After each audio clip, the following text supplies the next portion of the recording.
السلام عليكم ورحمة الله تعالى وبركاته، إخواني وأخواتي، أهلا وسهلا بكم. تحياتي للجميع، شكرا لكل الإخوة والأخوات متابعي القناة، بارك الله فيكم ويعطيكم الصحة وربي يحفظ الجميع.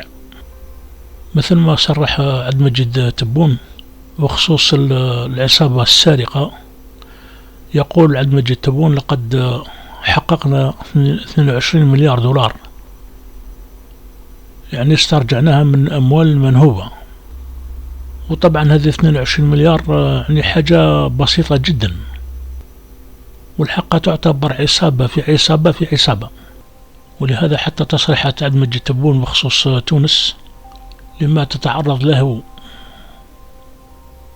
من ضغوط أجنبية، وزيادة على ذلك خبيثة. طبعا الغربيين لم يبقى لهم إلا تونس والجزائر، يحاولوا جر هذه الدولتين جران، مثل هذاك بوريل جاي من المفروض يحدث فينا على إسبانيا وما تتعرض له من ضغوط أجنبية وداخلية. والسبب راكم كلكم عارفينه، وهي العقوبات التي سلطتها الجزائر على مجموعة الإسبان، التي كانت تظن الجزائر قهوة موح، اشرب وروح. سوف نستمع للأجانب ماذا يقولون على الجزائر وتونس، ثم نعود للموضوع إن شاء الله. الرئيس الجزائري: استرجعنا 22 مليار دولار من الأموال المنهوبة، وتونس تتعرض لضغوط أجنبية خبيثة. فيديو. فالرئيس الجزائري عبد المجيد تبون عن استرجاع ما يعادل 22 مليار دولار من الأموال المنهوبة من قبل مسؤولين ورجال أعمال في فترة سلفه الراحل عبد العزيز بوتفليقة، وهي في مفاوضات حسبه لاسترداد ما تم تهريبه من أموال للخارج. وأكد تبون في حوار مع بودكاست جزيرة أن مبلغ 22 مليار دولار يعادل فقط ما تم استرجاعه من الأموال المنهوبة في الداخل، في حين أن هناك مساعي كبيرة لاسترداد الأموال المهربة إلى الخارج، مبرزا أن الجزائر دخلت في مفاوضات مع الاتحاد الأوروبي في هذا الشأن، وهو ما كان قد أعلن عنه خلال زيارة جوزيب بوريل مسؤول السياسة الخارجية للاتحاد قبل أسابيع للجزائر. ويرى تبون أن من واجب الدول أن تتعاون معنا، لأن تلك التحويلات وقعت في مختلف دول أوروبا كفرنسا وإسبانيا وبلجيكا وسويسرا ولوكسمبورغ. وأكد في هذا السياق أن إسبانيا وافقت على تسليم الجزائر 3 فنادق فخمة 5 نجوم كان يمتلكها أحد رجال الأعمال الذي رفض ذكر اسمه. ويتعلق الأمر بعلي حداد، رئيس منتدى رؤساء المؤسسات سابقا وأحد أقرب المقربين من السعيد بوتفليقة شقيق الرئيس الراحل. أكد تبون أن قوة الشعوب لا تقاس بالقوة العسكرية، وإنما بالقوة الاقتصادية، والاقتصاد الجزائري يشهد نموا وتقدما بشهادة صندوق النقد والبنك الدوليين.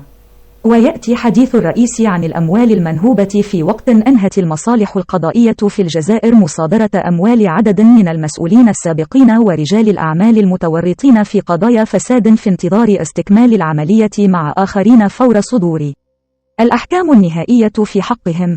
ومن أبرز هؤلاء وزير الطاقة السابق شكيب خليل الفاري في أمريكا، والذي صودرت من ممتلكاته 6 شقق فاخرة في العاصمة وعشرات المباني والفيلات والعقارات بوهران، بالإضافة إلى تجميد العشرات من أرصدته المالية. وسبق لوزير العدل رشيد طبي أن تحدث في البرلمان عن تفاصيل عمل 3 سنوات بين أجهزة القضاء والبنوك والمؤسسات المالية ومصالح الضرائب ومديريات أملاك الدولة في مجال استرجاع الممتلكات. وقال إنه تم استرجاع 4213 من الأملاك العقارية، و401 عقار صناعي، و229 عقارا فلاحيا ضخما. أما الأملاك المنقولة فاسترجع منها 23774 ملكية، منها 7000 سيارة. كما ذكر أنه تم استرجاع مبلغ 54 مليار دينار، هي عبارة عن قروض أخذها متعامل واحد، وهي ما يعادل نحو 300 مليون دولار لوحدها بين 2019 و 2021.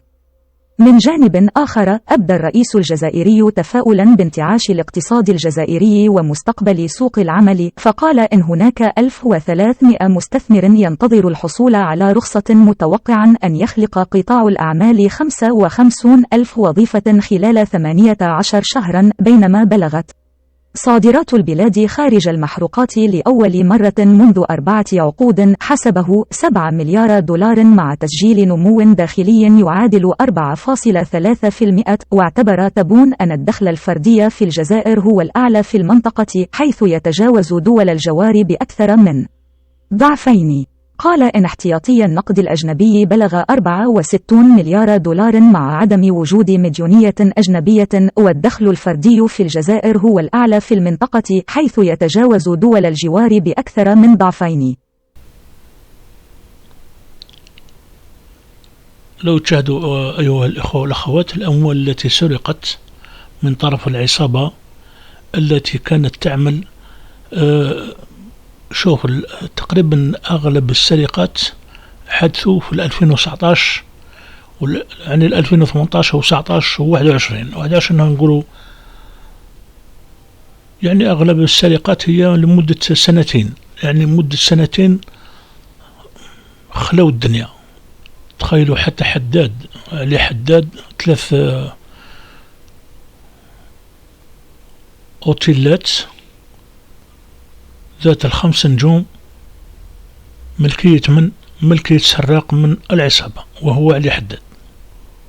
ونهب العصابة ليس إلا علي حداد، بل السلال ويحيى طحكوت منطقة، حيث يتجاوز دول الجوار وكلكم يعلم سلال الأراضي التي نهبها ما يعلم بها إلا ربي سبحانه. إن احتياطي النقد الأجنبي بلغ 64 مليار دولار مع عدم وجود مديونية أجنبية، والدخل الفردي في الجزائر هو الأعلى في المنطقة، حيث يتجاوز دول الجوار بأكثر من ضعفين.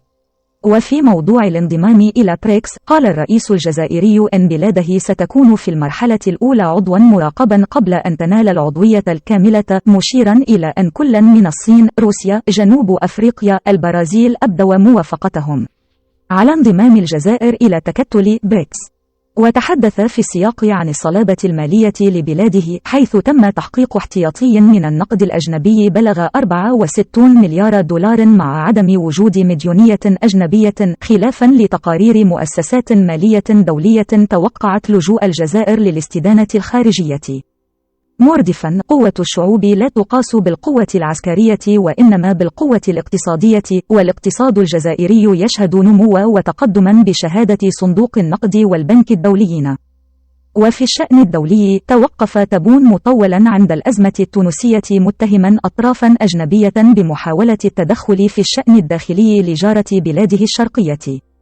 ووصف الضغوطات على تونس من الخارج بأنها تنطوي على الكثير من الخبث، مؤكدا مرة أخرى أن بلاده لن نتخلى عن تونس، ونتمنى أن يحافظ الشعب التونسي على بلاده. ولأول مرة تحدث تبون عن سعي الجزائر للمشاركة بلطف في الحوار السياسي في تونس دون انحياز لأي طرف، بهدف لم شمل الفرقاء التونسيين، ومن منطلق حرصها على منع انهيار الدولة التونسية. وفي سؤال حول عدم ارتياح بعض الأطراف التونسية لموقف الجزائر من الوضع السياسي الراهن، أجاب: نحن نبغي الاستقرار لتونس، ونحاول نشارك في الحوار السياسي التونسي بلطف كأشقاء ودون تدخل لصالح طرف، بهدف لم الفرقاء، مضيفا: وأي خطوة نخطوها في هذا الاتجاه تكون بعلم الرئيس واتحاد الشغل. وحول ما إذا كان الرئيس قيس سعيد تحول لعقبة في وجه حل الأزمة، أوضح تبون أن هذا الأمر لا يعنيه، قائلا: مثلما لا أقبل كلمة في إطار التدخل في الشؤون الداخلية للجزائر، فلا أسمح لنفسي بالحديث عن الأخ قيس سعيد. ولفت إلى أن ما يهمه في المقام الأول هو أن نعاون تونس كدولة وشعب، وألا نجعل الدولة التونسية تنهار. أما فيما يتعلق باللعبة السياسية الداخلية التونسية، فلست مع هذا أو مع الآخر. وكرر أن الجزائر تسعى فقط لرد الجميل لتونس التي امتزجت دماء الجزائريين معهم أيام الثورة التحريرية. تحدث تبون عن سعي الجزائر للمشاركة بلطف في الحوار السياسي في تونس دون انحياز لأي طرف بهدف لم شمل الفرقاء التونسيين ومن منطلق حرصها على منع انهيار الدولة التونسية. عقب تغريدة نشرها قسم شؤون الشرق الأدنى بوزارة الخارجية الأمريكية بعد اعتقال سياسيين ونشطاء مؤكدة رفضها التام لكل تدخل خارجي في شأنها الداخلي وفي عمل المؤسسة القضائية. وبخصوص الوضع في الساحل، قال الرئيس تبون إن الجزائر هي أول ضحية لعدم الاستقرار في مالي، مؤكدا أن الجزائر لن تقبل أي قرار يفصل شمال مالي عن جنوبها، وستكون بالمرصاد لمن يعارض الاستقرار في هذا البلد. كلكم يعلم الجزائر تتعرض إلى مراقبة شديدة من الجيران وحتى من الدول الغربية، مستغربين من دورها القادم خصوصا مع البريكس. يعني اليوم رانا في سياسة كسر العظام، ويجب على الجزائر وجد مكان لها في منظمة البريكس. بهذه الطريقة سوف تتفك وتتخلص الجزائر من الضغوط الغربية، وإن شاء الله لحب ربي إن شاء الله الجزائر سوف تخرج خرجة صحيحة بعد هذه الأزمات التي دامت لمدة 4 سنوات. وإن شاء الله اليوم راه في النهاية انتهى، والجزائر اليوم راهي تلعب مع الكبار، والكبار تاع الصح يعني، ولهذا قريبا التخلص منهم بإذن الله. والسلام عليكم ورحمة الله تعالى وبركاته. إخواني وأخواتي، سوف يتم النشر غدا إن شاء الله بإذن الله. صحة لصيامكم إخواني وأخواتي.